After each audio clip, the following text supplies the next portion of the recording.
अस्सलामु अलैकुम। मेरा नाम अरमान खान। आज हैं जनने वाले हैं बुजुर्ग माँ का वाकया।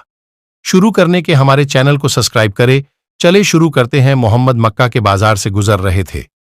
देखा कि बाजार में एक बूढ़ी औरत 2 थैले लिए हुए खड़ी थी। वो बेचारी बूढ़ी इतनी ज़ईफ और कमजोर थी कि एक थैला हाथ में उठाती थी तो दूसरा थैला जमीन पर गिर जाता था। वो बेचारी एक एक करके थैला उठाती थी और आगे बढ़ जाती थी और इसी तरह एक थैले को आगे रख देती थी और दोबारा से दूसरा थैला लेने वापस उसी जगह पर आती थी। सबकी नजर पड़ रही थी। वो बूढ़ी इधर उधर देख रही थी कि कोई है जो मेरा ये सामान घर तक पहुंचा दे। सामने से हमारे नबी मोहम्मद तशरीफ ला रहे थे। आपकी उस बूढ़ी औरत पर अचानक नजर पड़ गई।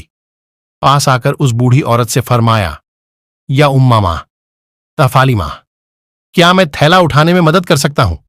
अब उस बूढ़ी मां ने जवाब दिया कि एक थैले को तू उठा ले और एक थैले को मैं उठा लेती हूं। हुजूर ने फरमाया, मां रहने दे। हुजूर ने एक थैला एक कांधे पर और दूसरा थैला दूसरे कांधे पर रखा और उस बूढ़ी के आगे आगे चलने लगे। वो बूढ़ी औरत पीछे पीछे दुआ देती हुई चलती रही। ऐ जवान ऊपर वाला, तेरी उम्र में बरकत अता फरमाए ऊपर वाला, तुझे सलामत रखे। फिर अचानक वो बूढ़ी औरत एक सवाल करती है, बेटा कहीं तेरे कांधे तो नहीं दुख रहे हैं? तब हां जीरो, मोहम्मद ने जवाब दिया, कांधा तो नहीं दुख रहा है, मगर मेरी मां अगर तेरे पांव दुखते हो तो बता, तुझे भी कांधे पर बैठाकर घर छोड़ दूं। तब उस बूढ़ी औरत ने जवाब दिया, अल्लाह तुझे सलामत रखे। चलते चलते जब बूढ़ी अम्मा का घर करीब आ गया तब उस बूढ़ी अम्मा ने कहा, हाजा ब्याती, जिसका मतलब है ये मेरा घर है।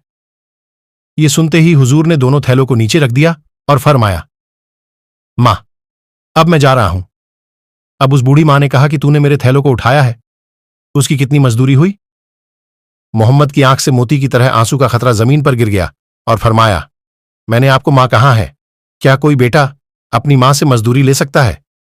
भला वो बूढ़ी मां ये सुनकर रो पड़ी और कहने लगी, ला इब्नी, यानी ना मेरे बेटे नहीं लेता मजदूरी कोई बेटा। अपनी मां से बूढ़ी मां हूं, मक्के में एक जमाने से रहती हूं। मोहम्मद वहीं ठहर गए। फरमाया, हाँ मां बता, तेरी क्या वसीयत है?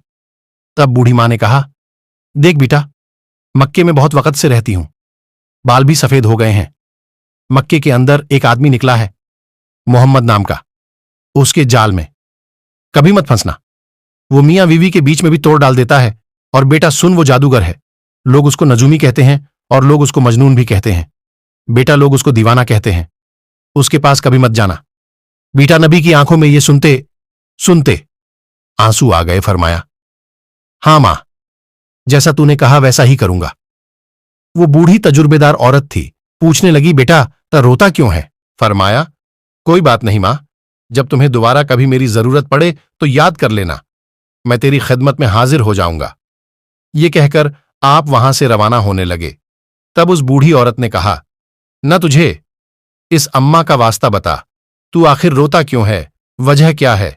इसके पीछे तो मोहम्मद साहब ने फरमाया कि ऐ मां, तू जिस मोहम्मद के डर से मक्का को छोड़कर जा रही है वो मोहम्मद कोई और नहीं, वो मोहम्मद मैं ही हूं। दोस्तों, वो मां थी जिसने ये जुमला सुनते ही जवाब दिया, बेटा मोहम्मद तू ही है। तो ये बूढ़ी औरत दुआ करती है कि अगर हकीकत में तू जादूगर है तो अल्लाह तमाम मक्का वालों को जादूगर बना दे। अगर तू मजनून है तो अल्लाह हर मक्के में रहने वाले को मजनून बना दे। और वो बूढ़ी औरत कहती है, बेटा तू जादूगर नहीं हो सकता, तू नजूमी नहीं हो सकता, तू मजनून भी नहीं हो सकता। मैं आज इस जमीन के ऊपर गवाही देती हूं, अल्लाह ने तुझे नबी बनाकर भेजा है। और वो बड़ी मां भी कलमा पढ़कर मुसलमान हो गई। जब हुजूर वहां से तशरीफ ले जाने लगे तब उस बूढ़ी मां ने कहा, बेटा मां अपने बच्चों एहसान करती है, तू एक पहला ऐसा बेटा है जो अपनी मां पर एहसान करके जा रहा है। ये थे हमारे प्यारे नबी हुजूर और ये थी हमारे प्यारे नबी की तालीम। या अल्लाह हमें नबी के तरीके पर चलने की तौफीक अता फरमा, आमिन।